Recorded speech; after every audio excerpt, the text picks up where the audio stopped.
Welcome back, everybody, to the Salt Mine Podcast Network here as we are continuing our now official coverage of the Aegis Champions League. Welcome to the B stream, folks, with myself and Quacks. Quacks, kind of fun now if you think about it. All the main Salt Mine members are covering main feed ACL. We're covering on the podcast. It's all coming full circle.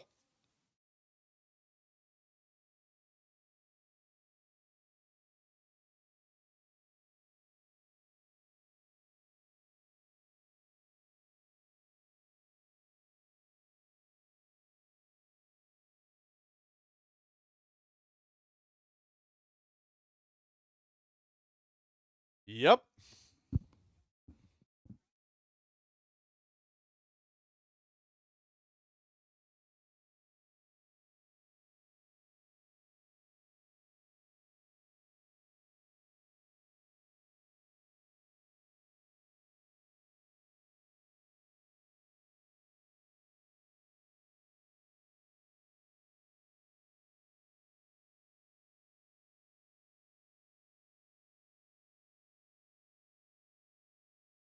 I'm going to say it one more time, even though we're about a week deeper into the 14-19 patch, but still does kind of feel like Quacks. These teams are trying to figure out where a lot of them like to sit in the meta, what currently works very, very well.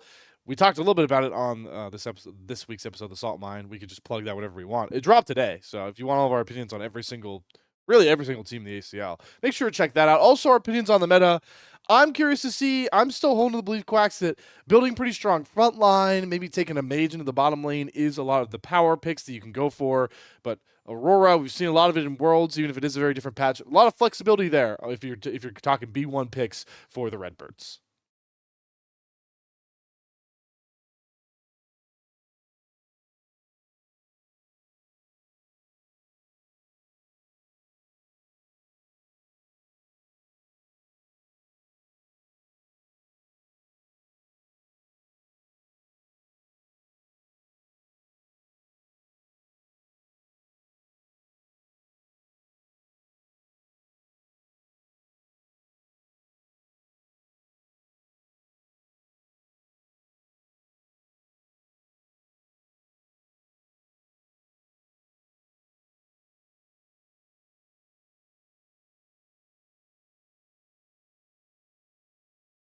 Hmm.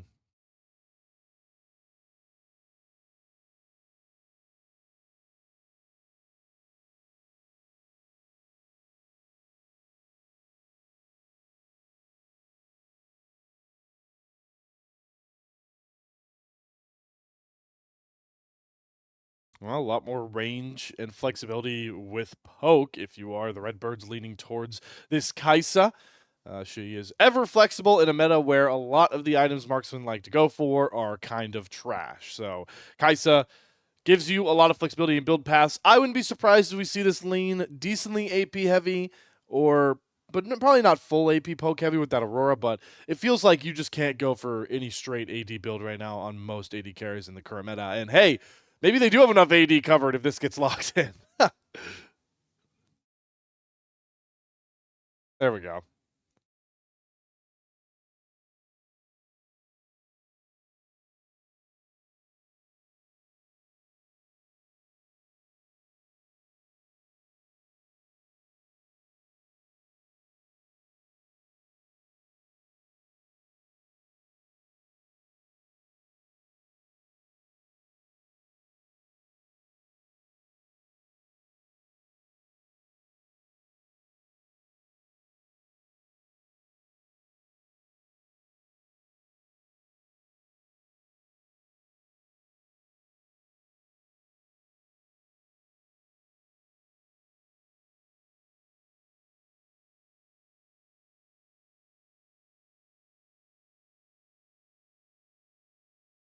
Yep, get to that third phase of bans. Hey, maybe CCG Glorp are like, all right, you want to hover it.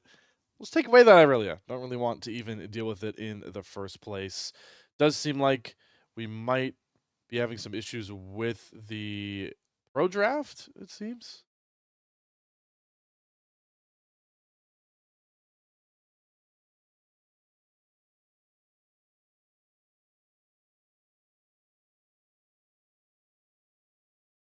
Oh no.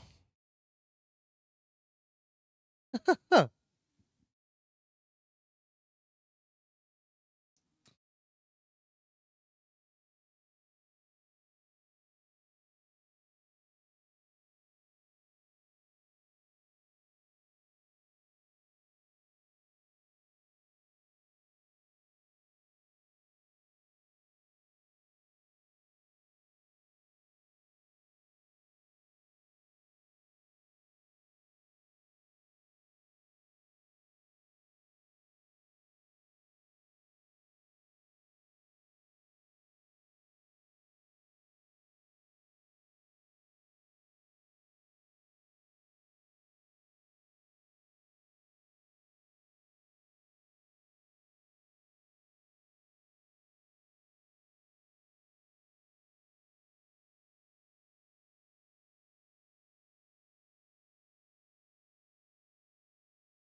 We don't have a very dangerous situation with the draft. It seems like everybody is fine now.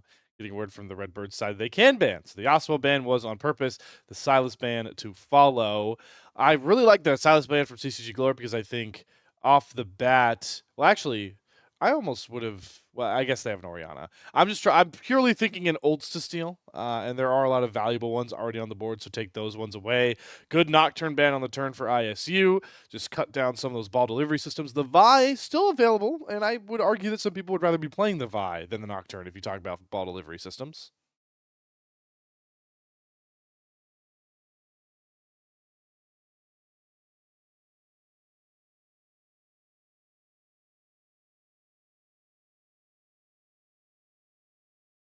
Oh yeah.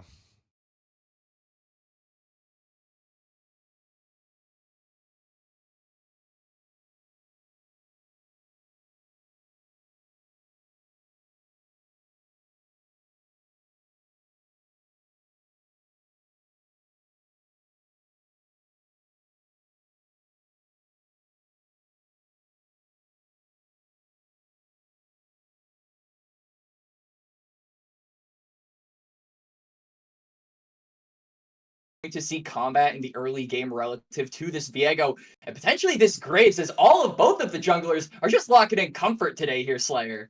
Yep, they're all going comfort. Graves, Viego. This is about as solo queue heavy as I think it can get between two junglers. At least for the ISU side, you've built enough of a front line on your own to really try and build around that. The Scion and Nautilus, I mean, that's enough to let a Graves kind of thrive in there. And I actually do think Aurora kind of fits in as like pseudo front line with the fact that Between Worlds can really kind of break up some of these fights. And that is an R5. I mean, CCG Glorp just going. Zamudo! This is like full comfort. We're just trying to slam you with raw damage, and I don't know if it's gonna work, Quacks. I don't think it's gonna work. Actually, to be honest with you. I don't even care if it doesn't work. This is Zamudo Riven in game number 1. This is the kind of stuff we like to see.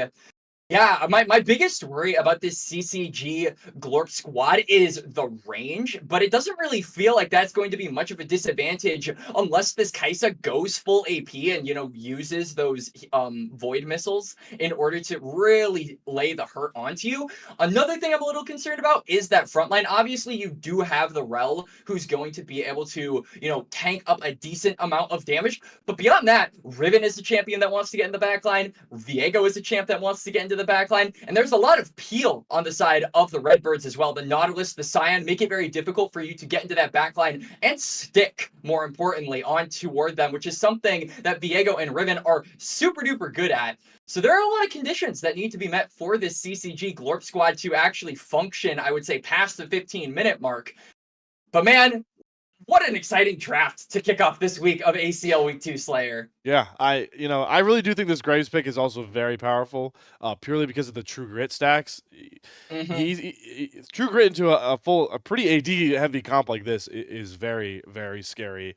This just feels like a hands game, man. I feel like we're gonna get on the Rift and like these lanes are all gonna throw down and and we're just gonna get like gritty in the top lane. Zamudo's just gonna try and absolutely stomp PCL. take him out of the game. These two junglers are going to be power farming, looking to both solo carry. You've got very volatile. Even the AD carries are volatile, right? In a meta where like I'm personally being a loser and spamming AP carries in the bottom lane in my stupid solo queue games, I did not think we'd be getting a Kai'Sa Tristana matchup, which is with Nautilus Rel. Quacks, I fear you're not going to be able to do too much analysis in this game at certain points. Yeah. This is. I was about to say this looks kind of like this is going to feel like an LPL game almost between ISU and CCG Glorp. But I agree with you. I feel like hands are really going to come down to it at the end of the day. Another thing I will say in the vein of that Graves pick is that it's not nearly as effective against this comp, right? You're dealing with a Viego, a Riven, a Tristana. These are super mobile carries that can easily avoid and kind of get out of your smoke screen. So that super, potential skirmish winning tool that Graves has is not nearly as effective. And I do think that it is going to provide some difficulty for Music later down the line, especially if he can't get that gold that is necessary for Graves to really snowball later. One thing, as a Graves player who's kind of been playing in 14-19, I think one big change is that the item spike for Graves is not nearly as easy to come by. He is a very item and gold hungry champion, so he does need those early advantages. He needs those early kills. While Music is a very good jungler when it comes to pathing, when it comes to tracking, and Graves rewards that, you need gold, right? You need early action. So if CCG Glorp are saying, we don't want to give that to you, we just want to wait until our level 6s, we want to wait until our Wombo, the Music is going to have a really hard time meeting with these champions face to face when they have got items, when they've got item spikes, and he just doesn't have that. Certainly something we're going to have to watch out for. Didn't get to talk too much about the stakes because, once again, we jumped very quickly into draft. But obviously it's week 2, folks, so a lot of these teams are trying to figure out where they are as squads. Even like a team like a collegiate team like the Redbirds. Obviously, they do have the Redbirds backing. This is a command attack led team in the coach department, but it's not fully Redbird. Like some of the ISU players are actually on, I believe, Gentle Hearts. Are somewhat Drew Dozer. Drew Dozer is somewhat composed of the ISU Redbirds. So these guys got to get some time to get together, and then CCG Glorp is basically CCG Futures, and any one of those rosters is very volatile. It's about bringing up youth and putting them in these big spots. So both these teams, Quacks, really trying to figure out how they mesh in the patch, and we've landed on the most aggressive way to get to that point for game number 1. For sure.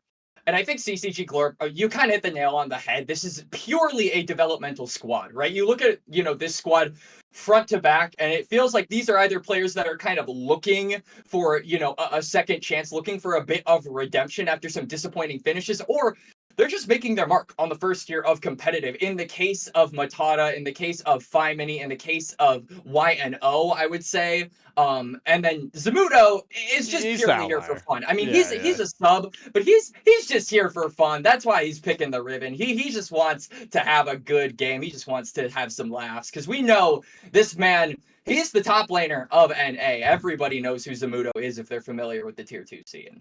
Yep, he is the current finals MVP on a championship level Dragonsteel roster. So it'll be very fun to see him rocking out. Wino, if you're a little bit unfamiliar with some of these players, Wino did come in to sub for the Gromp Cord roster on their second qualifier run, so that's where we know Wino from. Mini has spent some time on past CCG Futures rosters, so CCG as an organization really like Mini. I think that they are going to be a powerful piece for developmental. And then, Vakken is very cool to see come back around. I know Vakken and Argentum are pretty close with Command Attack and the Redbirds. So there is some familiarity here. And there's also some heightened stakes when you talk about, playoff conversations down the line, given the fact, Quacks, that Demacia already had a week 1 upset that kind of shook up the standings.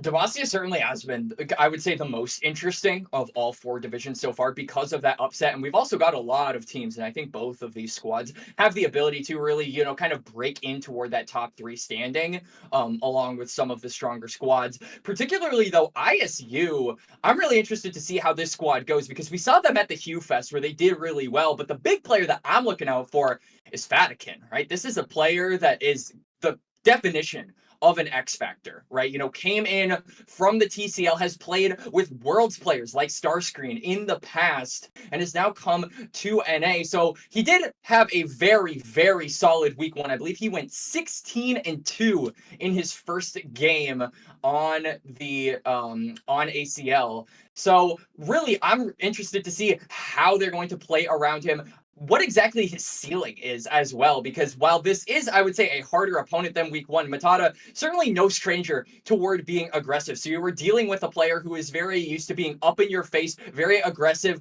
very proactive in those first 15 minutes. And I'm really interested to see if Vatican can actually adapt to that. And if he can, we might have a player that could really shine through in what is a very stacked ISU squad. Certainly is. And that's been the theme with some of our broadcasts we watched. If you were a fan of the Saturday show for the Mirage Alliance Baguette squad, that was a very big squad who let a new guy run their series for them in Eider. Do we have another now import hero for ISU with Fodicon? We shall find out. We're going to go to a short break to make sure everything is looking savory on the technical side. We'll go live from Summer's Rift for game number 1 in just a bit.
And we are live from Summoner's Rift, folks. After a bit of an extended delay, we had a Summoner Spell issue, but we are nonetheless here for game number one, a volatile game number one between the ISU Redbirds and CCG Glorp.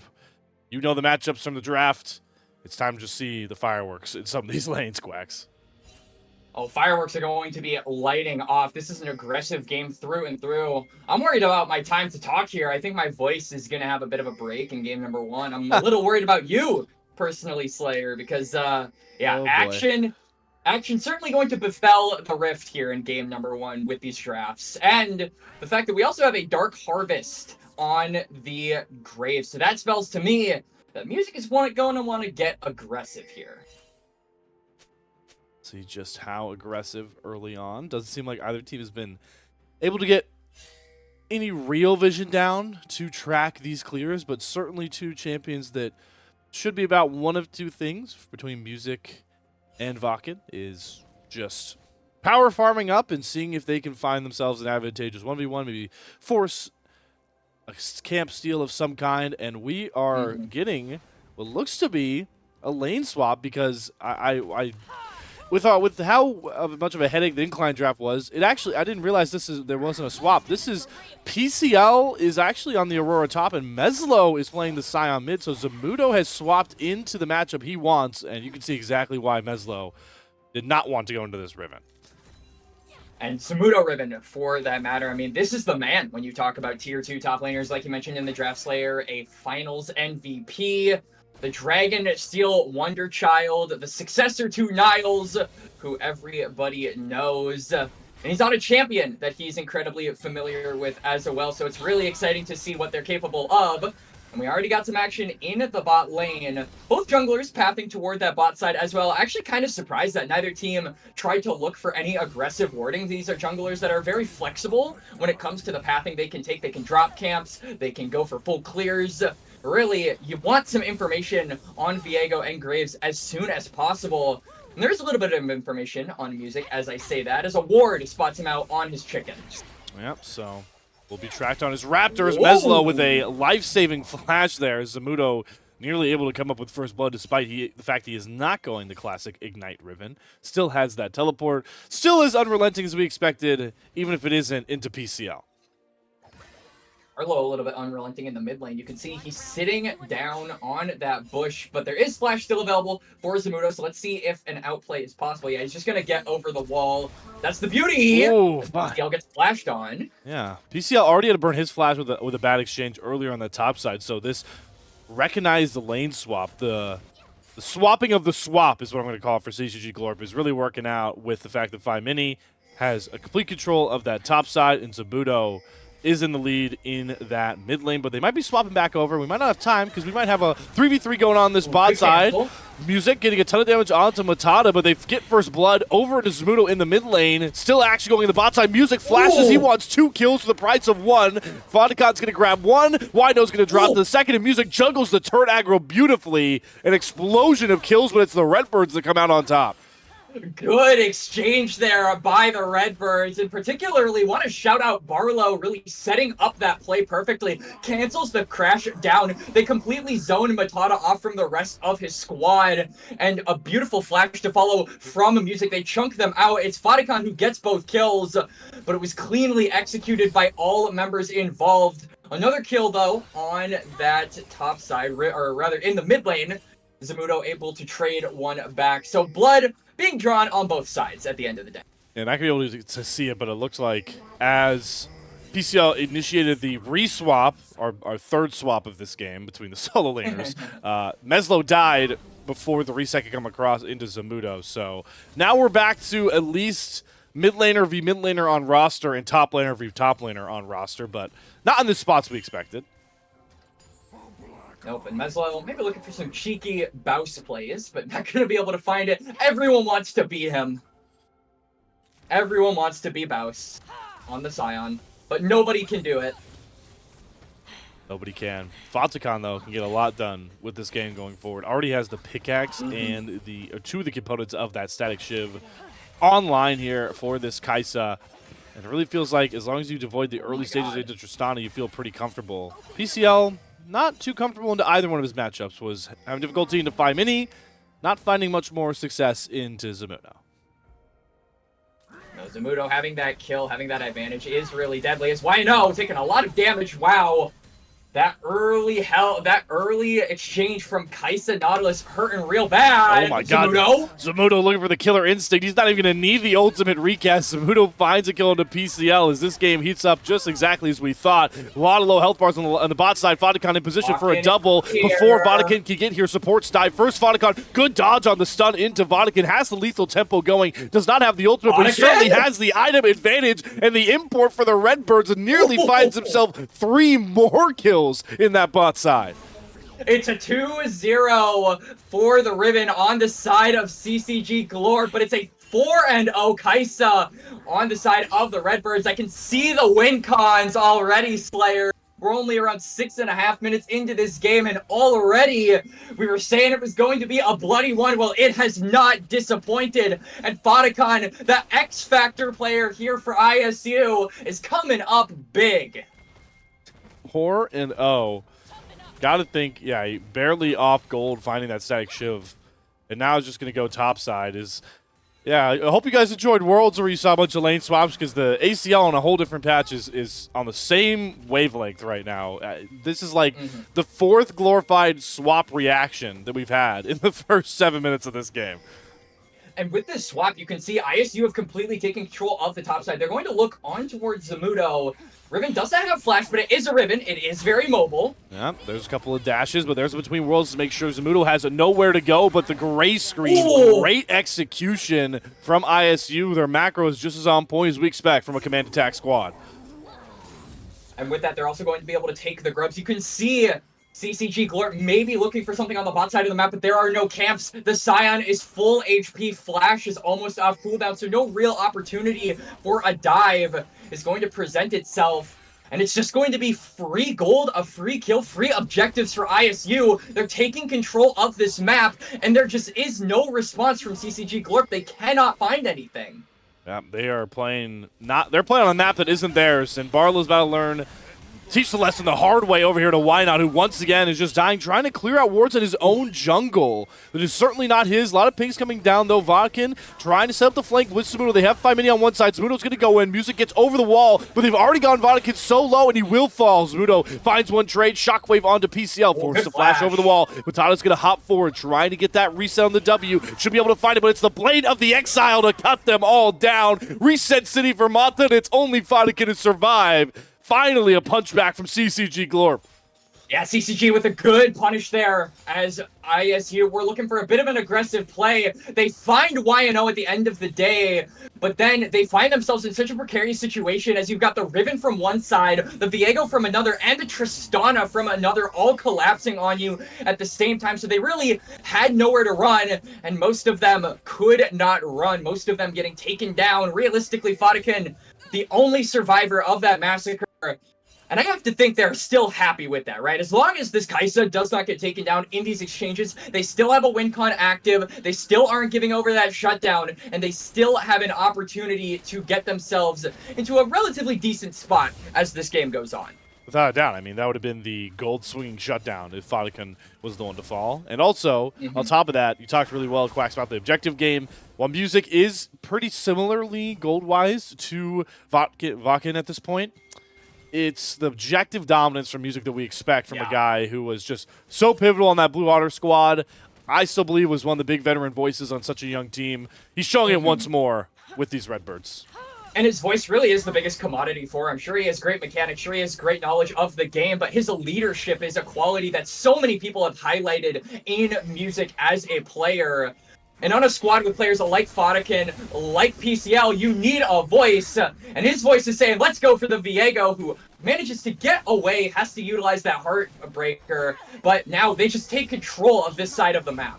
And while they're controlling that side of the map, all PCL has to do is not die to Zamudo, because we've got a dredge line landed for Barlow, and Vodkin is nearly dead, and there's the collateral damage to send it home. One shotgun shell, one gray screen ordered up.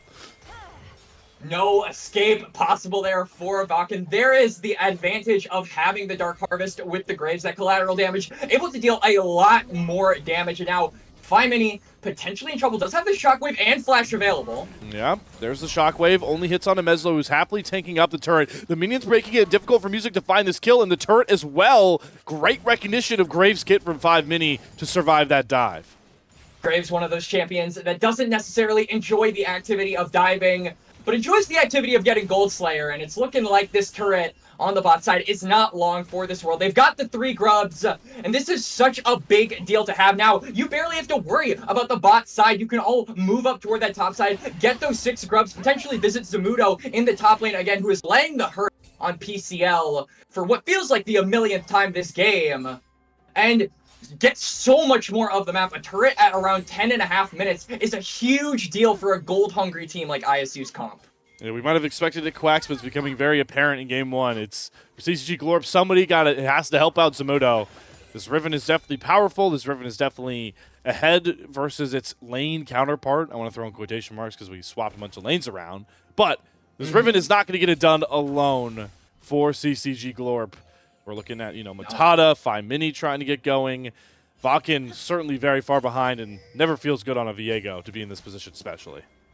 But we do have to keep in mind, the Wombo combo for CCG Glorp has the ability to just turn this game right around. Right? They win one team fight, they manage to, execute that Magnet Storm plus that Shockwave, and suddenly they could find themselves in a very different scenario than what is currently present. They're going on the Dragon now. On the other side of the map, PCL getting traded on. I like the aggression from Zamudo, but Zvarlo just waiting in the wings potentially for that to happen. Maybe looking for a dive as PCL is pushing this wave in. And now with the 6 grubs, maybe they don't get the Riven, but they could potentially look for some more plates. Keep in mind, still 2 minutes until those drop. Yep, great call there, Quacks. Great recognition from Zamudo as well, getting that ward down, or he certainly would have gotten dove, it feels like, by this point. But it's more gold farmed up on these plates. A lot of pings coming down towards this bot side river, and it's Fadakin that is completely picked off. Good killer instinct over the wall, creates some distance from Zamudo, and we'll be able to get back towards Barlow. A lot of questions about the import for the ISU Redbirds, but so far, looking pretty damn calm, even in the most pressurized situations. Yeah, I mean, hey, part of, being, part of the killer instinct is knowing when to back off, and he certainly managed to get out cleanly there. Oh, but he's going in there, drops all the damage on the head of Vodkin. He's going to fall first. Wino is also caught as well. The teleport from 5 Mini just too late between worlds. On to Zamudo to try and trap him in for a trade, but maybe Matata's going to make Barlow think twice about going forward. Good thing there's a tankier Mislo waiting in the wings, and Music's going to flash through a shockwave and absolutely command shock delete 5 Mini.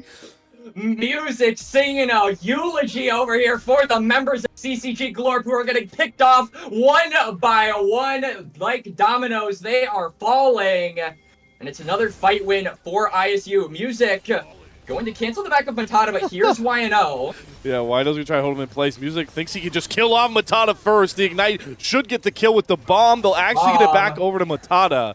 Not a shutdown, though. Just a trade of kills as Music is starting to limit test. And it's another exchange win coming out here for ISU. Matata gets a kill back.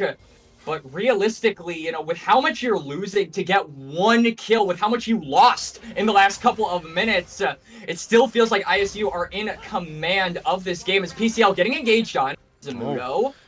With the turret shot, the Leandri's burn, PCL can really hold his own. And I love how he's using the invisibility to cancel out those empowered auto attacks that Raven players rely so much on to keep their combos going. And I like the movement coming out here from Barlow. Just clearing away, putting some pressure on towards Zamudo.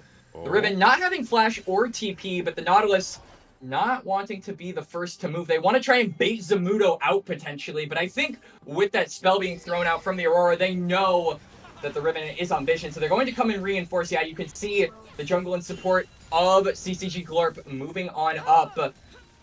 The Herald, the next objective, I have to think, on the board, and it just feels like ISU are that little bit faster on the trigger. You can see all members sort of gravitating toward this side of the map, except for the Scion, who does have that teleport available, so he can respond to any play that is being made.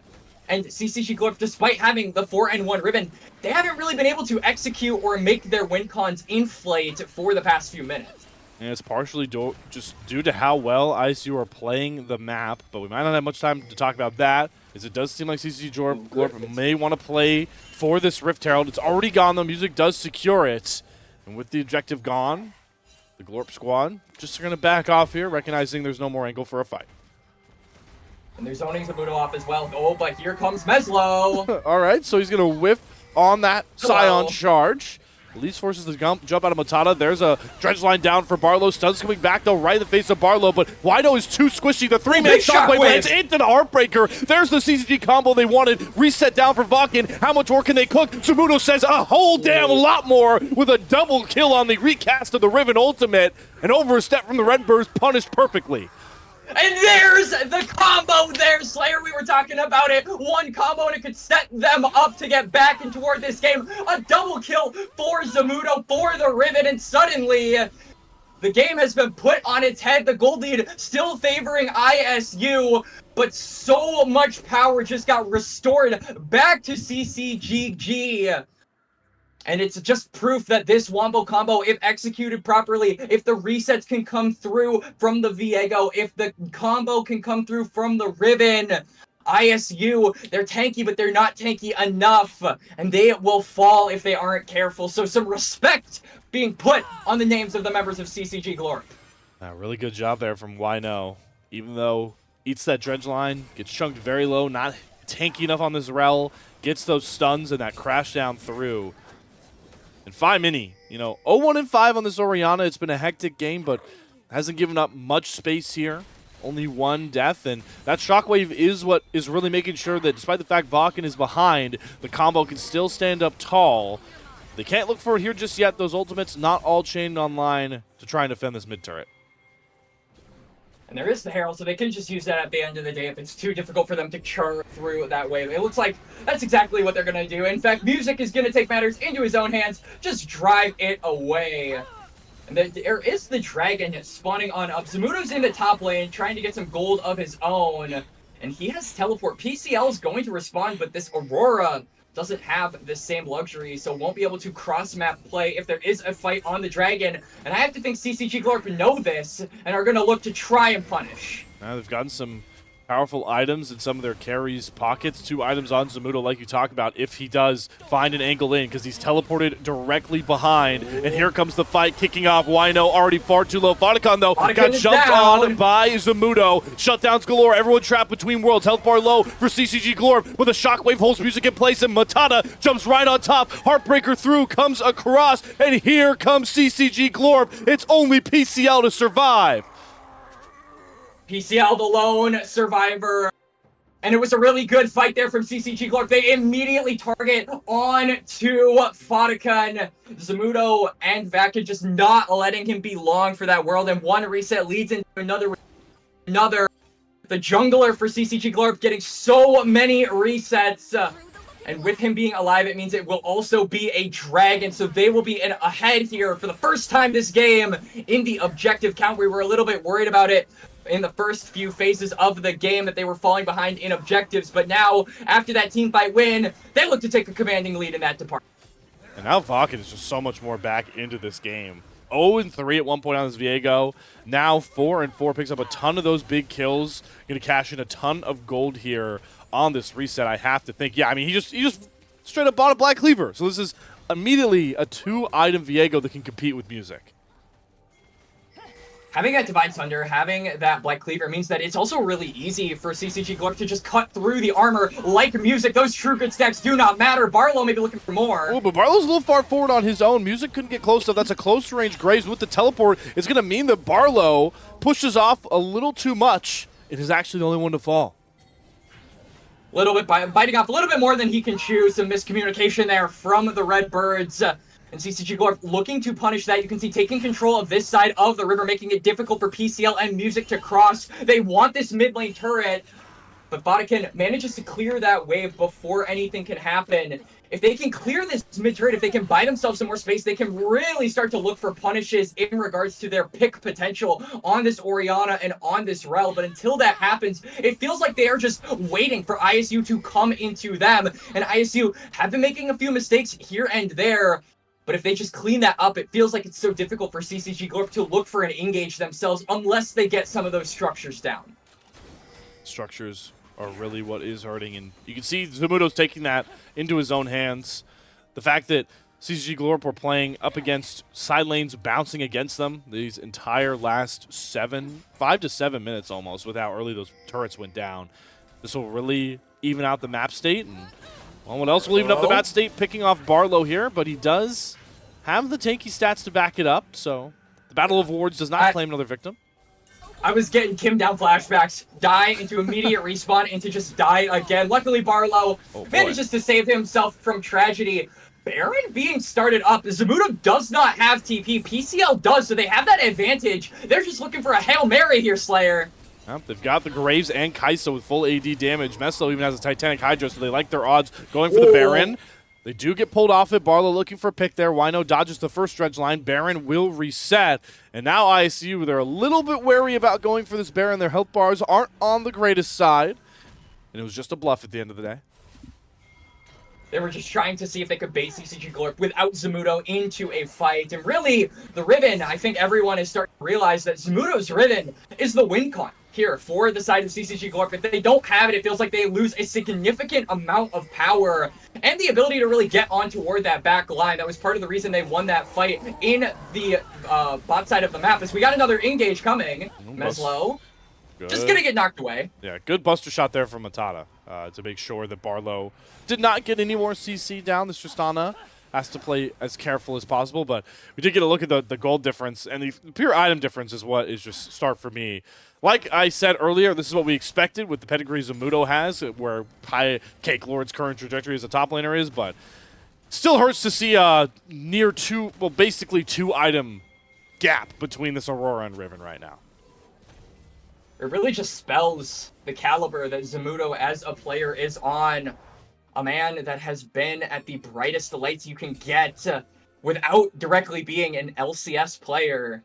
Has won on Dragonsteel, has been to Brazil, has been really the talk of the town for the latter half of 2024, and is now going against PCL, a player who is starving for that good result that can really put his name on the map. And now Meslo is going to be stepping right up toward the Riven plate. Can he do it? Oh, yeah, no, I mean, those dodges were fluid, those combos even better. Meslo has to respect Flash over a big chunky wall just to survive. This is not your full tank Scion, folks. This is split push Meslo Scion with the Titanic Hydra and what I believe will be a likely Sterix or Wit's End of some sort coming through on that second item. I would imagine so, but... Oh my god, Barlow has one pick. Killer Instinct from Fodicon. They're going all in for the Viego. No resets online, but teleports galore coming through. Fodicon has no way out, has to burn the flash, but here comes Zamudo. Gets the big double stun into the shockwave combination. That was absolutely gross, but can CCG Glorp commit on the kills because they haven't found any just yet, and they've got PCL running amok in the backline. 5-mini and Wino, way too low to re-engage. It's only Zamudo holding the line. Pointed to look pretty, but it did not deliver a big enough punch to settle the fight. I mean, they managed to get the picks. They managed to get Fodicon and go 1 for 2 in that trade. It's going to be Vakken spawning in about 5 seconds here, so they'll have their jungler back up. But yeah, they're not able to directly cross through mid lane and get control of that dragon. They're going to have to reset, go around. And it's not going to be bad at the end of the day. They will maybe even be able to claim that mid tower, as really it's only Barlow standing between Zamudo and that neutral. But yeah, it was a bit of a messy fight, a bit of a close fight, as ISU were so close to killing so many members on CCG Glorp. But at the end of the day, it is them that win out. It is them that claim the dragon, as they are now on soul point and ever so close to unlocking that late game win con. You really saw in that last fight the duality of both these, honestly both these AD carries, right? With their big dashes. Fodicon, it's a double-edged sword. You dash in for that execute kill, you leave yourself very susceptible to any sort of re-engage. Matata in a very similar spot with this Tristana. Important to watch is PCL and Barlow. I mean, we're just way too far up clearing wards. Certainly, and it's going to cost PCL his flash, and not the biggest summoner in the world, as Aurora is decently mobile, able to get away from trouble, but the stickiness of this Riven and this Viego might be too much for the Aurora to deal with, and that really has been, I think, the killer in this game, Slayer. It's just the fact that Vodkin is not able to get away, and here we got a fight. But he gets caught in his own fog, and he gets jumped very, very low. Vodkin is getting able to free hit. They do get a reset of Vodkin, another big shockwave. Vodkin is caught in the middle of that. Barlow re-engages on to Vodkin, and they do find that execute. This time, Vodkin stands tall for the Redbirds, and the fight looks a lot better. But Matata is looking to mess that up. Gets a kill onto Barlow, but won't find much more. You can see the difference in fights when Zamudo is not able to cook for CCG Glorp.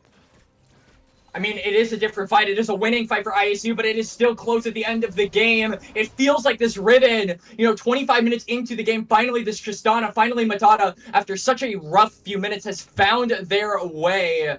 And it's really relevant. This Tristana constantly dealing so much damage. It's such a tall task for ISU in a lot of these fights because you want to burst down the Riven. You want to get Zamudo out, but then you leave yourself open to the Viego resets. You leave yourself open to taking damage from the bomb. You leave yourself open to a big shockwave. There just might be too many heads from CCG Glorp for them to chop off at the end of the day. And it's proving in a lot of these team fights that even if you get one, even if you pick one off, you have to deal with two more. It literally is the Hydra saying from the MCU. Yeah. I love how Quacks you say the MCU, by the way, when you could just also say, Greek mythology. You can't cut one head off of the Hydra. It's. I'm just teasing you. If you can't tell everybody, I grew up reading Percy Jackson books, so that's where I think of when I think I of did Hydra. too. Oh, there you go. Yeah. It was a pretty good show as well. Did you see the adaptation? Yeah, I have watched the adaptation. I was a fan. I mean, it was pretty low bar with how bad the movies were. So yeah, yes, it was.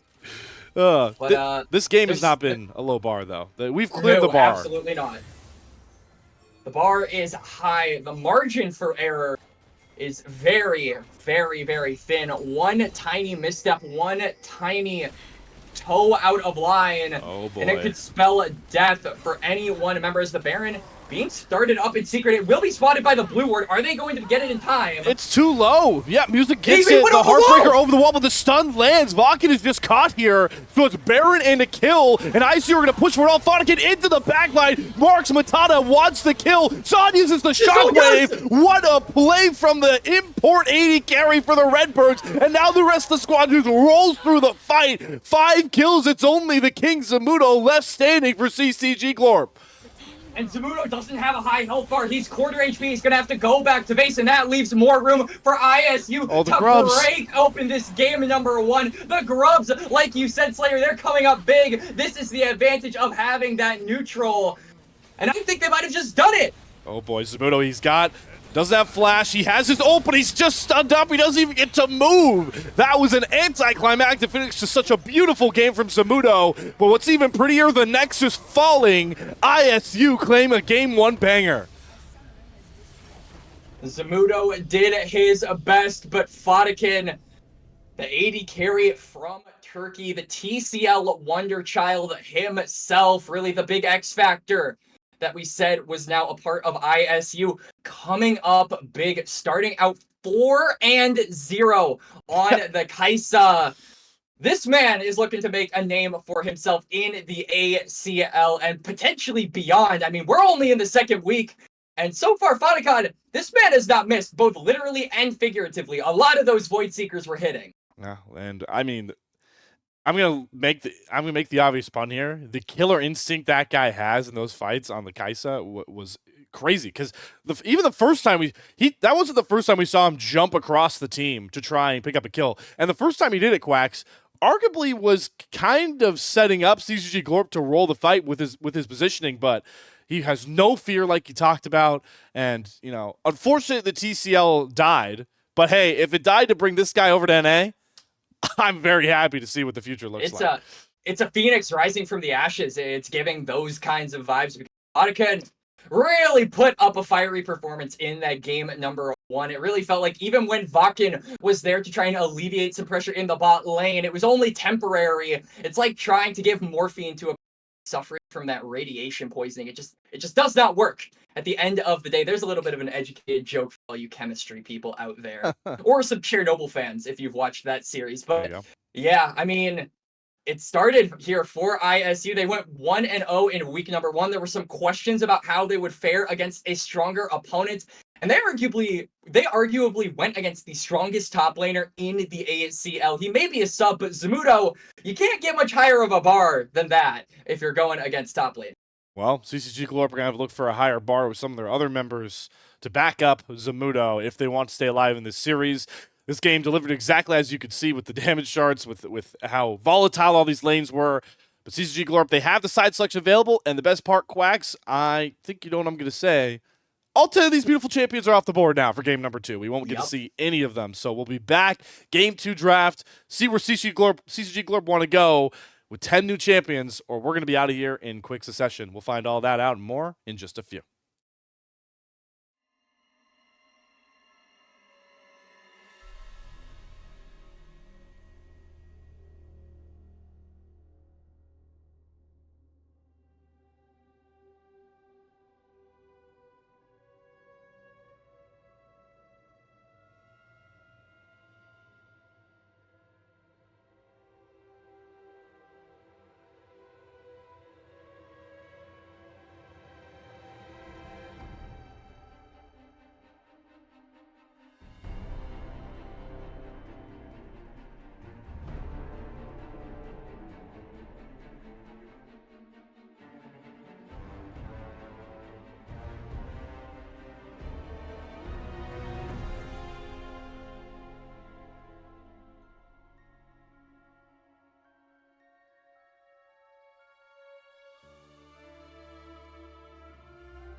child in Valorant has heard the tale before about the cursed mummy boy who felt his heart no more. So sad and lorn, the helpless lad, Amumu was his name. He ventured out to find a friend and learn about his bane.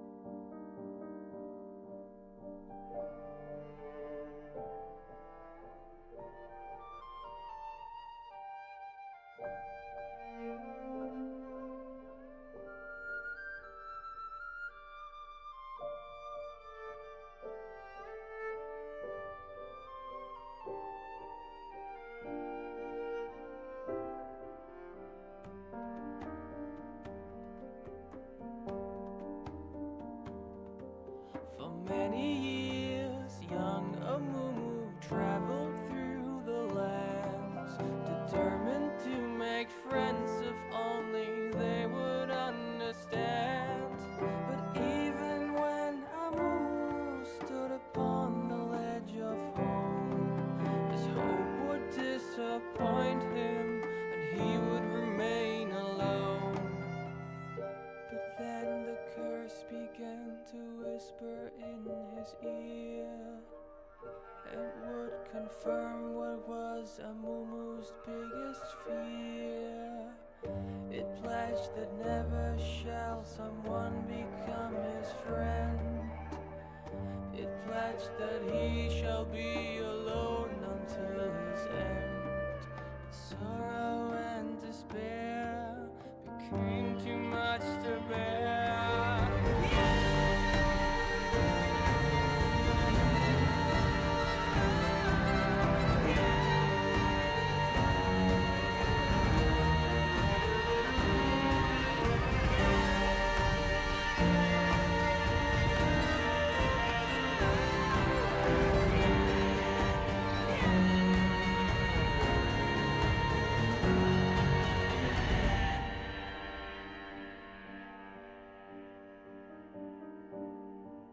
The moment when Amumu realized what he had done, too late it was for him, for them, the evil curse had won. The anger and the anguish overwhelmed his fragile soul and caused a wicked tantrum that he never could control.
Back in action here on the Salt Mine official B stream of the Aegis Champions League Fall 2024 split. We are getting set to get into game number 2 here between CCG Glorp and the Illinois State University Redbirds. And boy, did the Redbirds spill a lot of red all over Summer's Rift in game number 1. Yeah. It was a massacre, Quacks. I mean, and the big reason for that was fun, right? On that kind of being able to outplay every single situation he was in. Well, the stickiness of Riven and Viego proved to be a pretty difficult challenge, but eventually he got over that, and just out of seemingly nowhere, the game ended, right? It was looking like ISU were on an upward trajectory in the early game. CCG managed to kind of claw it back, and then suddenly one team fight and the game is over. It was a very anticlimactic ending, like you said, Slayer. This time around, though, I am definitely looking at other avenues for that blood to be spilled in game number 2. I think certainly both of these squads want to play proactively. They want to play aggressively. And although you won't have the Graves, the Kaisa, you won't have all in-your-face champions, there's still plenty of fish in the sea. So I am looking forward to seeing exactly what we saw in game number 1, just with the twist on who's going to be played. A little bit of a twist as we turn ourselves into this game number 2 draft. CCG Glorp taking up that blue side, and like Quacks mentioned, soon we will have graphics to reflect it like the Ace stream. But Fearless bands, we're broke for now. we're lower budget. There will not be any of those fun Riven, Viego, Graves, Kaisa, Tristan are off the board. Mesla Scion is off the board. We won't have an Oriana. So these teams are going to have to adapt to some sort of different comp as we start rolling the bans out with an Ashe ban from CCG Glorp. And CCG Glorp now on the blue side, like you mentioned, so they will have access to a lot of picks. ISU, it is their job to shoot some of them down. They're targeting a lot of comfort, though. The Warwick, most notably, not the most meta champion right now. I honestly cannot remember the last time Warwick was a meta character, Slayer. I feel like that was probably pre-rework times. But the Karthus also going to be taken away. This leaves open a lot of options for CCG Glorp to potentially go for. I really want to see more from Matata. It felt like that Tristana in particular was so close to getting online, matching the power of that Kaisa. One more team fight going their way, a few more, an item maybe going into that Tristan, we could have seen a very different ball game in game number 1. So I want to see them give a power pick over toward that bot lane. And if not that bot lane, maybe give something over to Vakin. That Viego was also super efficient. We know that Vakin is a jungler that likes to go aggressive. So Jarvan is something that I'm maybe thinking about. Yone, if it is the last ban here, there are Garner most in particular really screaming to me. A lot of these in-your-face junglers, we said that was how this game number 2 was going to operate, and I wouldn't expect them to change it up, especially with their backs against the wall. So yeah, I like the Skarner, I like the Jarvan. Maybe the Nocturne is also an option here. Oriana taken away for now, so the big combo not available, but still a very good champion. And speaking of good champions, we got the Ziggs taken off here in B1. Yeah, so Ziggs flexibility could send him bot side as much as you could send him towards the mid lane. Unfortunately, with the current set of the meta, I can say similar things about this hover from ISU. Syndra is in a very powerful spot with Storm Surge, and a lot of people have been taking her to the bottom lane just because you can do whatever you want down there right now that isn't marksman. So, yep. I'll save my doomer speech on that one, but yep, I know how you feel about that one.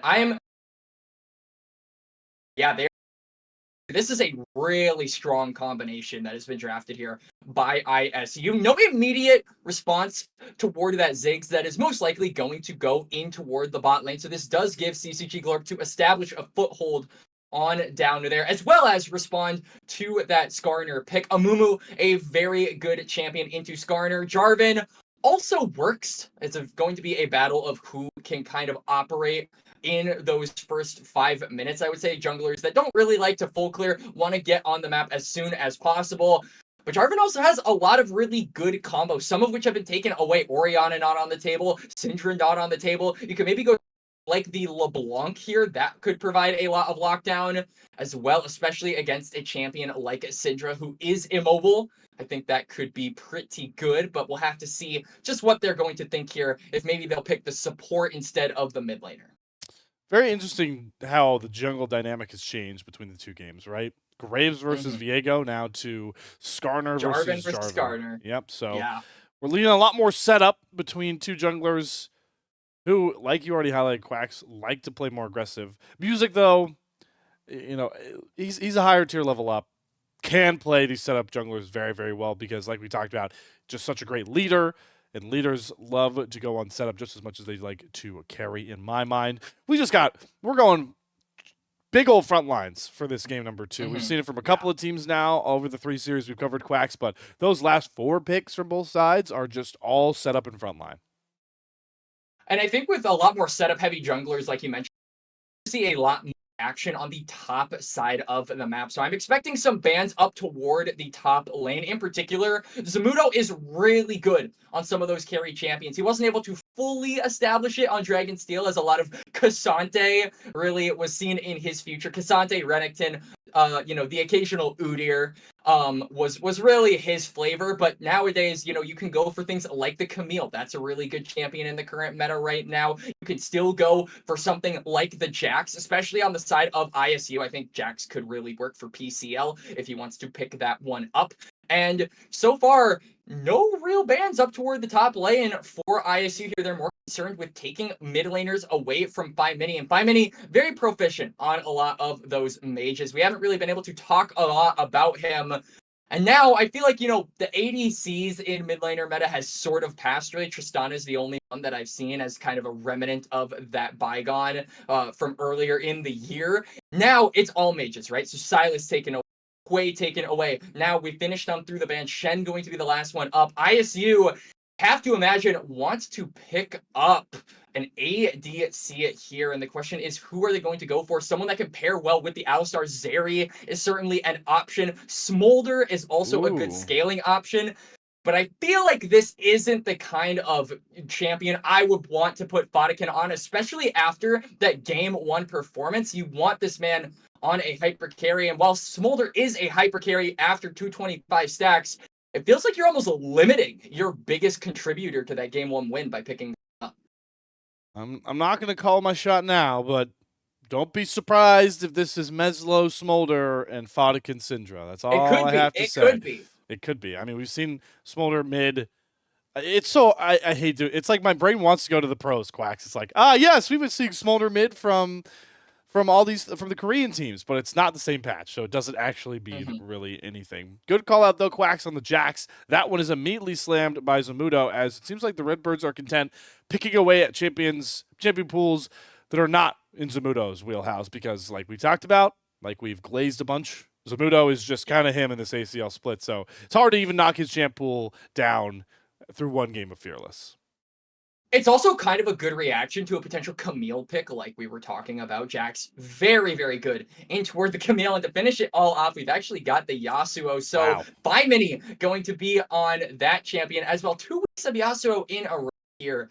Slayer, we've got a little bit of a meta brewing here in the ACL. Now, what is the response toward this Jax? You can maybe go for something like a Fiora. That's an option. Renekton is also there. Garen, I'm not sure how to feel about Garen. It feels like post 14-19, this champion has been significantly reduced in power. So yeah, they're just going to slam the Renekton.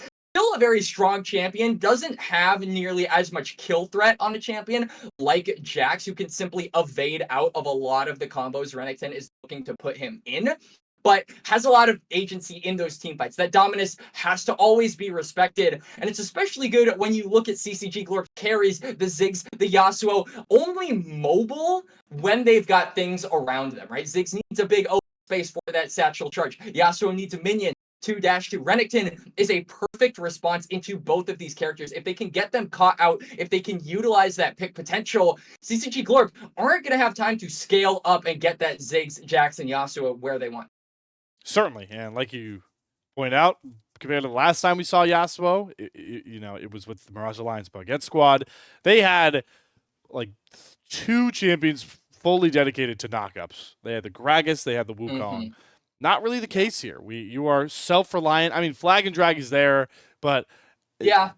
you aren't landing like multi-layered Flag and Drags in my mind later. So that's like single target setup. It's really going to be on either 5-mini or Matata. I'm still going to throw out there that there is a lot of flexibility between the mid lane and the 80 carry slots here for both these teams. We'll have to find out once we get into clients. But yeah, not as easy of a setup for a Yasuo compared to the last time we saw it. Really, they only have, like you said, the Flag and Dragon. Then this engage the Ziggs. They're kind of playing 2x KO, where they're subbing out back in. Still excited for that game, by the way. But for the most, I really like going into this game. I want down that this comp in the difficult the Kaisa the well, it's double that here in game number 2. The Ziggs, you have to deal with an Alice, Syndra, Nectin. There's so many opportunities that ISU off. I'm really at my to have wait for all of the spells to be thrown and want him to just sit in the backline, not get too opposite from Matata, a Draven play. Now put on a champion, kind of sitting in the back, poking to his heart's content, and really doesn't want anything to. Certainly. And we do see, as we get into the client-side draft, I'm sorry, we see, Quacks and I see, you guys can't currently see. It's a smolder mid. Yeah, so we're getting the smolder mid. The Syndra will go into that bottom lane, and so will the Yasuo. So it's going to be Yasuo Syndra. That's your 14.19 80 carry matchup, Riot. You did this. Just want to point that one out one more time. Yeah, that kind of spices things up a bit. I mean, it puts, Matata in a little bit more champion fight. So I kind of retract my previous statement. That said, though, Syndra plenty good at being able to punish Yasuo. I really feel good at keeping Yasuo ever try to fight, scatter the got a headbutt. It's just there, right? It's so difficult, I feel, for CCG Glorp to get on top of any fight. Yeah, they really have to punish an ISU team that has the pedigree, the positioning. They have that collegiate buff too that I always give. Quacks and I have talked about how we were both on the seeding committee. I do like to lean a little bit towards collegiate teams that have the fact that they are all playing succinct under that same name banner, and also Command Attack is just such one of the smarter coaching minds in collegiate and just coaching in general. So very fun to see him cook. And like you've talked about, Quacks, I do give the draft edge to the Redbirds once more. It's CCG Glorp relying a lot on hands diffing some of their setups that last game we saw ISU rarely ever gave them an opportunity. It was that one shot, 3-man shockwave from 5-mini into the Zamudo combo, but outside of that, they were shut out of a lot of those fights to get going the way they want to play. It feels like the team fights really are decided by ISU. Got the Bennington and just with much AoE. Gives CG the edge on is the ability to side lane, right? You very easily can take down some of these turrets. You've got the Zax. Grubs are key in the early phases of the map. If you can get Zamudo on a side lane, turn him into a raid boss, which takes 1, 2, 4, 5 plates, even a tower before 14 minutes like we saw in game number, then you're really setting up win con nicely. You don't need action. All you got to do is take control of those neutrals, something that ISU really good at in game number 1. CCG Glorp tables, they can control neutral, mellow in that early Jackson spikes.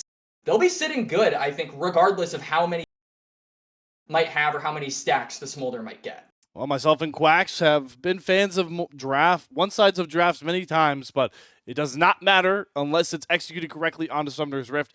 We'll go straight to another short break on the other side, see if the Redbirds have themselves back-to-back weeks with 2-0s, or if CCG Glorp are going to shake up those Demacian standings.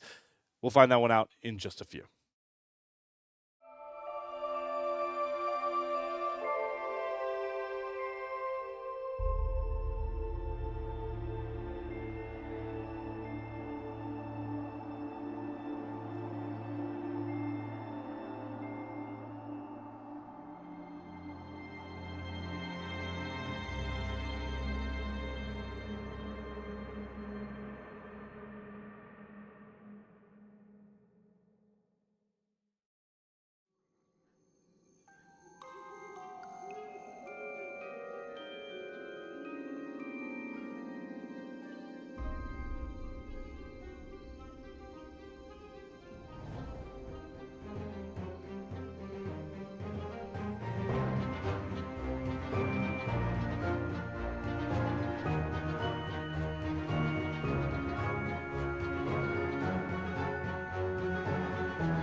To it.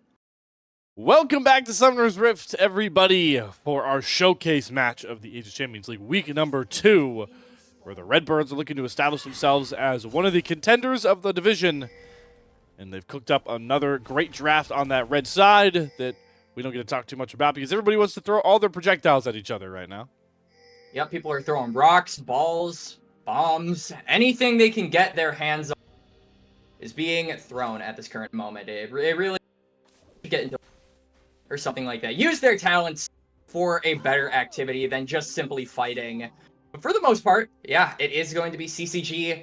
They dropped game 1. They are having their backs against the tactic that Yasuo in the bot lane also going to be rocking that hail of blades. Aggression being put down there by CCG Glorp's bot lane. YNO also has the Glacial Augment, so yeah, they are looking to get up in the faces of Syndra and Alistar, but Syndra and Alistar, most notably, very, very good at disengaging. That Scatter the Weak plus that Headbutt make it very difficult for you to stick on top of them. So we'll have to see how Matata and YNO respond to that. Well, Matata recognizing that once we get level 2, I can certainly bully the Syndra, and you're seeing that. Engage is coming across. Actually, that was level 1. Only just started with the dash. Hail of Blades as well, so this is a very bursty-based Yasuo from Matata, and I just want to reiterate, this is the state of bottom lanes in the current meta that Riot Games has brought us. Syndra versus Yasuo. Woohoo! Yeah! Woo!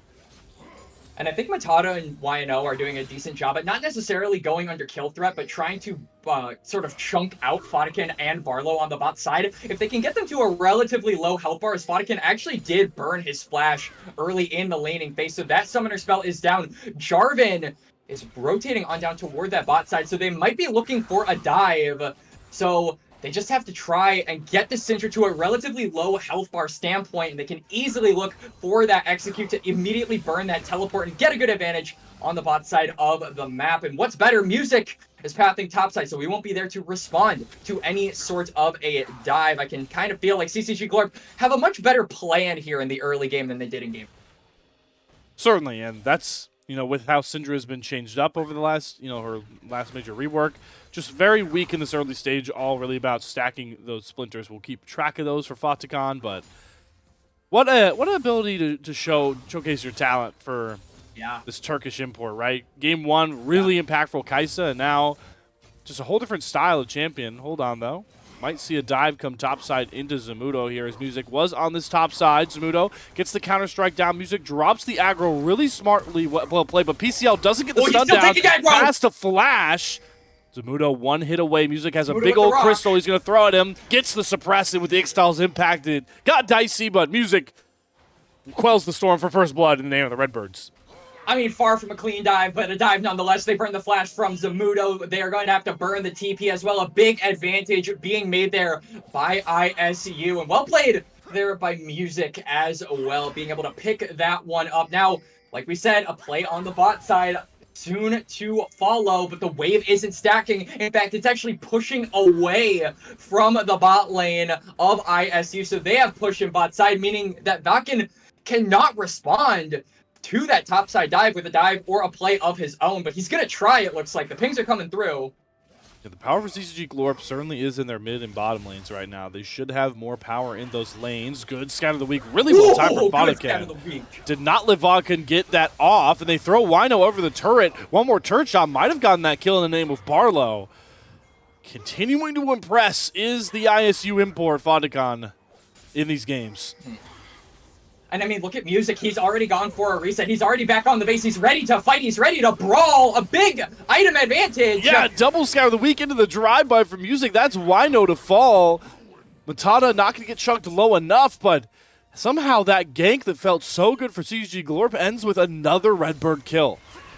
Oh my god, maybe even more. One to follow. Another Scout of the Week lands for Vodacon. They're going to go for all three now with Ixtal's impact lighting into the turret, but I don't think Music has enough damage. The turret aggro is enough to assuage them, but 3-0 smart for a Redbirds team that needed time to scale.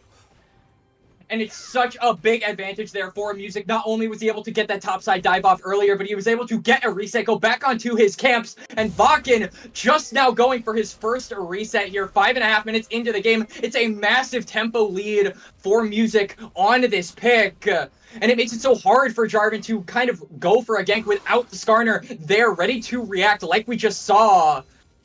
And it puts a good foothold for the bot lane of ISU as well. We were talking so much praise for Fatican, and he manages to land all of that CC. And speaking of CC, see you later, Meslo. Yep, 5 minutes gets the kill before Mom sweeps through. Great run there from Wino, recognizing he needs to find avenues to get his team back into this one outside of the bottom lane. And Meslo doesn't have the teleport available, so the Smolder out of commission for a bit, and so might be the Jax! Oh, wow, what a bounce back. PCL didn't even get the gold from that first blood in the top side. Does not matter. Dominus is just that powerful. And this now completely throws a wrench in CCG Glorp's plans. They wanted to use that kill in mid lane, go for the grubs, but it's Vakin who has to pick up the wave, pick up the scraps from his fallen top laner. Now the Smolder is back in the lane. A foothold has been established by ISU on the top side of the map. We talked about the grubs being so important for CCG Glorp, and everything they want, all of their hopes and dreams are just being denied in this early game. Yeah, and they're starting to panic. Need to find ways to get kills to start getting this going, because the scariness of a Syndra and Smolder behind this front line might be enough to just send this series home. Matata trying to get some damage down onto Fatican. Here is YNO. Yep, good flash by Fatican, but it does force out of that. Matata just ticked over to level 6 as well, Matata has so R. if he can get that NATO back up, Barlow knows it, doesn't want to let him. The dash and Q trades both marksmen, or 80 carries, I guess, in this instance out, and both the supports are left just there shaking their heads. Definitely worth it for Matata the kill, going over to Barlow. So it's an ADC for ADC, but the kills go over to the AD carry and the support for both ends. Barlow with some cheeky plays here and there. Fodicon did TP back to the lane, but I don't think they're going to be able to pick this one off. Leona still a very tanky champion. Yeah, PCL very low on the top side, baiting in Zamudo once more. Music shows up, but Music is not the one with the damage. PCL is the one without the health bar, so that means Zamudo actually gets to run wild. Great sidestep on the Impale. Might have sent him under turret, but instead, everyone walks away alive. And you can see Zamudo with the flash, trying to look for any kind of kill he can get onto PCL. Renekton does not have the teleport, so he's going to be kind of forced to play a little bit passive under his tower. You can see Vakken on the top side of the map, maybe looking for a play of his own. Dominus is available, though, so I don't know if they want to risk giving a kill over to the Renekton, even if they get a kill them. Cataclysm available, no Impale like we talked about. You called it, Quacks. PCL is really just trying to bait in this gank. Zamudo will get the Counter-Strike down. Dominus popped into the flag and drag, but they don't have enough damage. The Cataclysm does not get the kill. Zamudo will clinch it, but Music has 2 low health bars and 2 targets to try and knock down. Goes on a killing spree, and it looks like it'll just be a 1-for-1. And Music still has so much damage, but he's not going to commit the flash to try and take down Zamudo or Wave in. He has double buffs, but he's got to be wary. Oh! Music doesn't give Zamudo a light's chance. You blink and you miss it. Music has his 4th. And this is the power of Music, singing his tune, rhyming and timing that flash up and down. 4-0 on this Skarner. And this is a champion normally you would see tank and think that's not where you want your resources to go. But Skarner, he loves the Heartsteel. He does a lot of damage. What happens when you have Leandro on a passive Slayer? So the kills and all the gold going over to Skarner. He's not your ordinary tank. He can use this gold and be an absolute menace, as he is going to pick up that Heartsteel. Dragon is on the table, and he has made his way bot lane. Oh, Matata gets caught in a Scout of the Week stun. Alistair layers it over. Unleash power with Ignite should be enough, and this time Fodicon will get the kill. Good punish on a misstep from Matata. Matata with a little bit of Yas syndrome going in there. Was caught in a 1v2, trying to outplay it, but just gets locked up. And this is the CC train that ISU could sport in a lot of these exchanges. It's so hard for these mobile carries like the Yasuo, like the Jax, to move. As we've seen so often, they just cannot escape the lockdown. And despite getting that kill in the bot lane, they're actually not going to pivot on toward that dragon. So no advantage at the end of the day for that kill in bot lane. But the Grubs, notably, are spawning soon. PCL maybe in a little bit of trouble. Grandmaster's Might forces out the Dominance. PCL, very fortunate Zamudo solo on mana. Doesn't have the flash either to force the dive, but will take that teleport away from him. Yep. PCL does have the TP as well, but does not have the Dominus for this upcoming Grub fight. So a big flank angle, a big power point for ISU. Kind of lost if they tried to exchange or skirmish for these Grubs. Fortunately, though, it doesn't look like a skirmish is really on the menu. You Vakken just going on and taking that dragon. Meanwhile, the Grubs are going to be by Music. 6 Grubs yet again here for the side of ISU. And they got to be happy not only getting that for them, but denying it away from the side of CCG Glorp. Good flash there from Meslo. Yeah, very well timed. This is the power of the new bottom lanes, is you can now send Meslo to catch these bot waves. He's trying to bait here for his teammates to get here, but there's a teleport over top. Mom is a bit late. Meslo does get Wino. He's still alive in there. The Inferno Bomb comes across, but it's 2 instant kills to the Redbirds, and now Vakken has to run. Sidesteps 1 big stun, and it will allow him to live. But the dives in this game are anything but clean. And it's going to result in CCG Glorp. They get the kill on to Meslo, but they lose the Yasuo in return. Yasuo, a big carry that I think CCG Glorp are trying to get fed at any point in this game. But so far, it feels like all of their attempts have either ended in disaster or it just has not been enough to really propel this pick forward. So at the end of the day, it is still kills into the pocket of ISU, despite them getting one in return. Music, though, with how many members were on the bot side, does manage to establish some presence to the top side of the map, and maybe looks to skirt on mid. Oh, last breath knockup. That's Wow. a weird interaction with the Skarner stun from Music. But that tanky Heartsteel is making sure Meslo is alive for now. The Impale onto 2 does not hit Matata. Takes down the small baby dragon. And there's the gold you're looking for if you're CCG Glorp on that Yasuo. And all of ISU are doing so well, but Meslo is just short stick over and over and over again. I have to think ISU are just saying to Meslo, calm down, my little baby dragon, as Music is going into a 1v3 completely unafraid. Dude, look how disgusting What in this the hell? is. One Heartsteel. This guy is just bodying 1 while zoning 2. Vakin has to run for his own jungle. Topside, we see those ults traded once more. 5 Mini gets stat checked by the Unleashed Power. Oh my god! And one more orb might have made sure his death certificate was signed. Barlow finds the pick, though, as the action continues to roll onto Wino. And with that Heartsteel on this 4-0 Skarner, Music thinks, why not?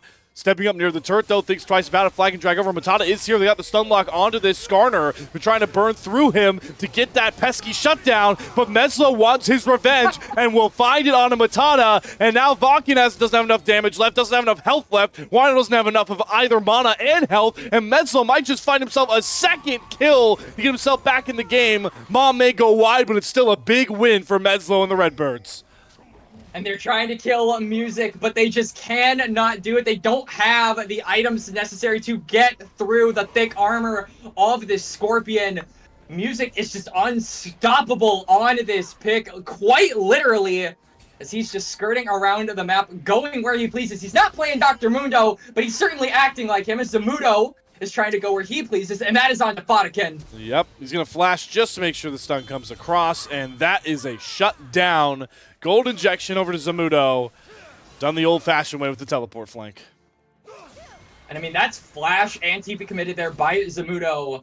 A big, strong Jax now in the bot lane. May open up opportunities for ISU to look side play, as they are going to try and defend that turret, but that is some gold going over toward the Jax, who's had a pretty rough early game so far. We talked about the importance of the side lane here, CCG Glorp, and if Jax isn't able to be that threat, then it's really difficult for them to win in just straight team fights, but it's looking like PCL is alone. Too long to try and hold that turret. Punished very well. Flank from Vakin comes across. Did do some stack checking there while I thought things were on the low. Meslo at 125 on the Smolder and 62 stacks onto the Syndra from Fadakin. So cruising, I believe, on record, or for just... Meslo is a little bit behind. I think the consensus is that you want 10 stacks a minute. So he's a little bit behind in that department. But Fadakin is on target, yes. Oh. Well, there you go. There's some more. That's the reverse caster curse coming through, Quacks. That's just narrative timing for you right there. You're Easy welcome, kill. Fadakin. Yeah, well, gets himself a third kill. This is the power of those. This is why you see some of these AP mages in the bottom lane, by the way. I mean, you see that damage. That's just, you know, Ludens and 1/2 item. It's not anywhere close to where the damage you get with AD items right now. Nope.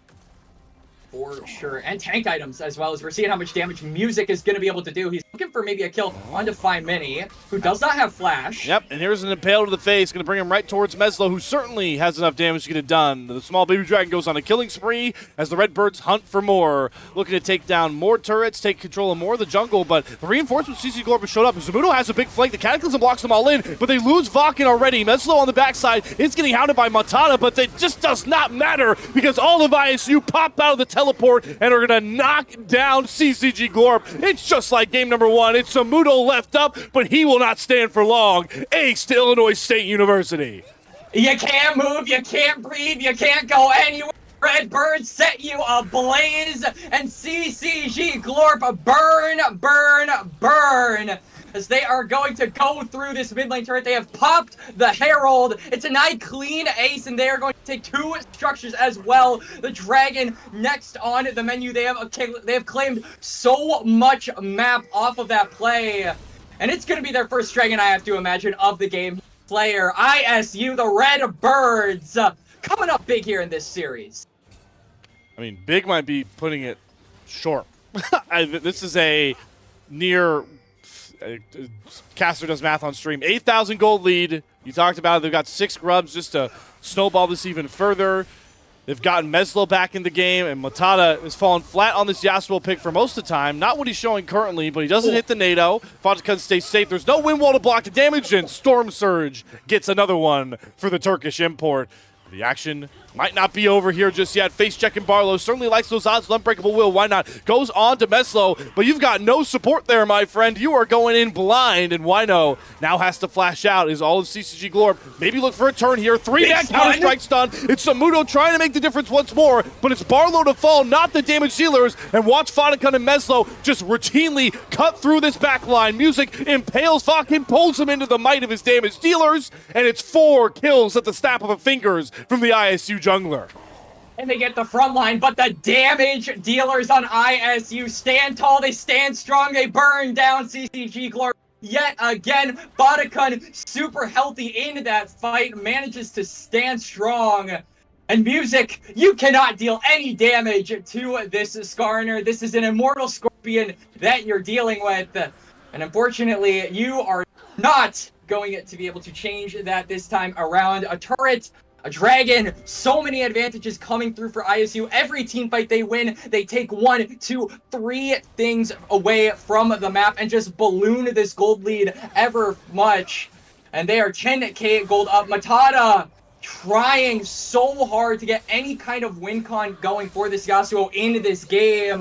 But it's just like you said, falls flat on its face every time. Oh, he's going to do it again. Just too weak. 2 levels down to Meslo. Yeah. There's just not enough. We are nearing the Yasuo 10 death power spike from Matata, and it's not going to feel like the memes make it. Yeah, I mean, he might be able to get 10 deaths, but I highly doubt a power spike is going to follow for this Yasuo. I mean, 1 item, you know, somewhat close to 2 items, but I mean, look at the power spikes. Look at the items for all of ISU. 2 items basically across the board. Most members beginning on their 3rd. I mean, look at Meslo's inventory at this point now, just going for that reset close to that 3rd item. And really, it's CCG Glorp. They are going to have to sing a prayer. They're going to have to sing Hakuna Matata to try and win this game. But all the worries are on Zamudo. Yeah, everything is not okay in this bot side, even for Zamudo. The flanker has been flanked, and the Impale comes across from Music. Zamudo is going to fall to the might of this tanky Scorpion. This ludicrous Heartsteel. Music doesn't take damage and deals a whole hell of a lot of it. 8-0-9 in a masterful performance. And he's not done yet. You can see the members of ISU pushing on. The health bars are alive. They are well off. Members ready to fight, ready to scrap, ready to brawl. They 4-0 game score here. They want that 2-0 series record and all the prestige that comes with it. Vodkin, though, maybe in trouble. He has flash, holds it for a while, then scatters the weak. The minions! He's going to get out and nearly claim Matata. If he had the lifesteal, he might have fallen. And now, CCG Glorp, they just want Vodkin dead. They've committed a Zamudo teleport, but PCL is close by. Another clutch time scatter the weak. Vodkin just will not die. Gets out of the slipperiest of situations. Oh my god, and Music finds Matata. PCL catches Zamudo chasing too far. Vodkin just looks like he is playing 2 grades below where he should be right now. And right on cue, the Caster Curse comes across. 5 mini hits the Inferno Bomb, but it's still going to be a kill win for the side of the Redbirds, maybe even breaking the base open on this split map play. 5 mini, not long for the world. We'll focus our attention to the 2-on-2 near the base as PCL will finally claim that kill. But Vodkin and Wino, where's the damage here? It's all in the hands of Meslo, and with Barlow in tow to play bodyguard, there's no way to stop Meslo's might towards the CCG Glorp base. I mean, they got the kill into Vodka, they got what they wanted, but they lost so much in return. The story of this game continues. Godlike for Meslo. He's maybe looking for more Matatas, trying to get in there. Oh, there's the Flag and Drag. All right, they have their knockup. Meslo flashes immediately off the last breath, and Matata just cannot find these kills because Meslo's damage is just so much better. There's the execute. Smolder is online and cooking in the name of Illinois State. ISU, all the members standing strong, standing proud.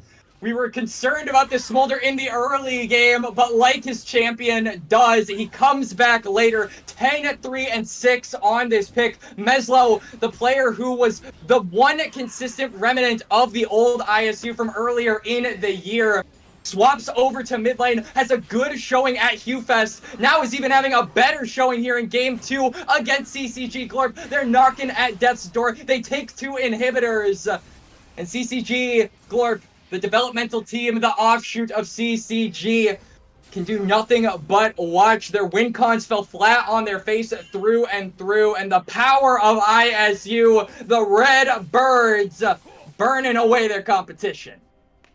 Feels like one more fight will do it. Triple inhibs at 22 minutes for Illinois State. They are pinging the Baron, and there's no way for CCG Glorp to even leave their base to contest this.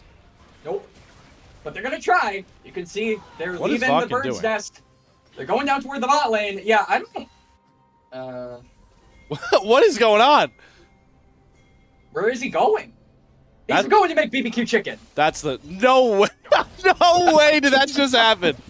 Oh, no. Oh, the tilt's in, Quacks. I don't know how else to call it. The tilt's in. Oh, Matana's doing the same thing. Look at Matana, he flashed over the wall! Oh, no. We're just full tilt. This has got to be full tilt. This is the most tilt I've ever seen in my casting career.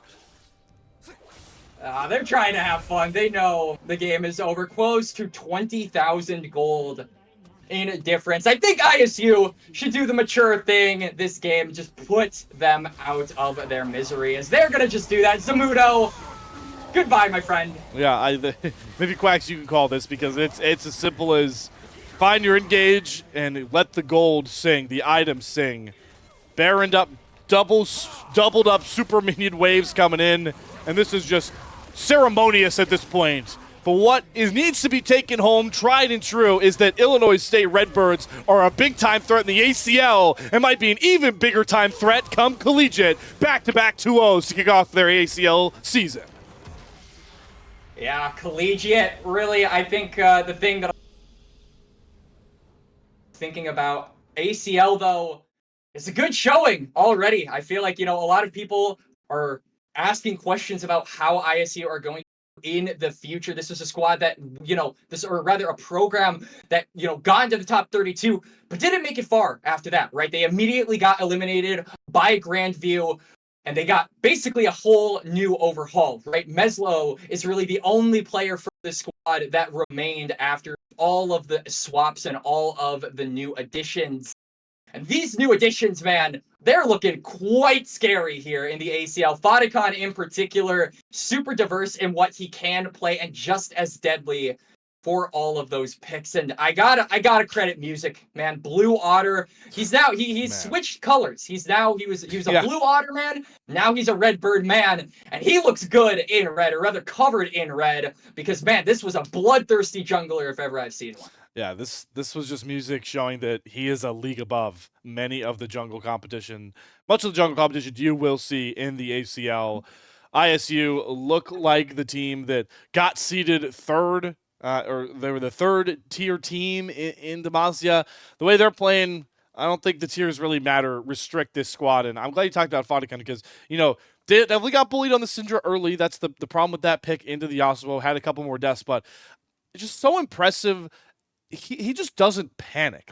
Like how many players do you see on that Syndra play? You get locked in the Cataclysm with Flash, just immediately burn Flash over the obvious wall. No, he doesn't panic. He waits for his cooldowns and slips out of scenarios where I've seen thousands of players at this level just give away kills or panic Flash and die, Quacks. I mean, he died at the end of all of it to the Ziggs Mega Inferno bomb, but man, they sent that He guy. got them 3 kills. They sent the whole squad on a wild goose chase, and I have to think that it was just a very tilting experience for the side of CCG Glorp. Clearly, as the ending was not what we were expecting this time around. It was a bit of just CCG Glorp trying to have fun. They knew that the game was likely doomed after the Syndra managed to almost disappear out of thin air. But a really good performance from ISU through and through. Now CCG Glorp, though, are knocked into 1-1. So I'm really interested to see where they go from here, because it seemed like they had an idea for what they wanted to do in this game. Zamudo in particular, I know he's only a sub, but aggressive topside, kind of a passive caveat mid laner like Orianna, like Ziggs, capable of being kind of that utility, and then aggression in the bot lane, right? Matata loves to be in your face, and sometimes it works, sometimes it blows up in your face like it did in this game. So I think it's just a matter of refining that style, and the squad should still be able to put up some impressive numbers. Fortunately, ISU, they just seemed like they were a tier above today. Yeah, certainly look like they could be a big threat. And the teams like Polestar and Peak Performers, maybe even if you want to throw Chaotic Solar in there, who, got to give them credit again, did beat Peak Performers. Got to look out for the Redbirds because they have played. I would say we've watched 3 series now, Quacks. I think they've played the cleanest League of Legends of all of the teams we've watched. So, for sure. So I agree. Glad we share that sentiment. Unfortunately, not glad that does bring us to our quickest end of our showcase match here at the Salt Mine. It's been another fun week. We've got a big old look at Demacia group here. So we are going to set up a raid over to the main stream, the A stream, where we're looking at Zon. And if you haven't been paying attention, Cloud Gaming took a game off of Pulsating Gooners. So that's a tier 1 team that is potentially looking to get upset. We'll throw you guys over there. It's going to be myself and Quacks, as always, coming back to you guys next week, maybe even earlier, depending on reschedules. Make sure you stay locked to the Salt Mine Twitch and Twitter, just to see exactly when we're going live next. But until then, guys, enjoy the rest of your weekend. Make sure to come back for ACL Friday nights, and we'll see you guys then.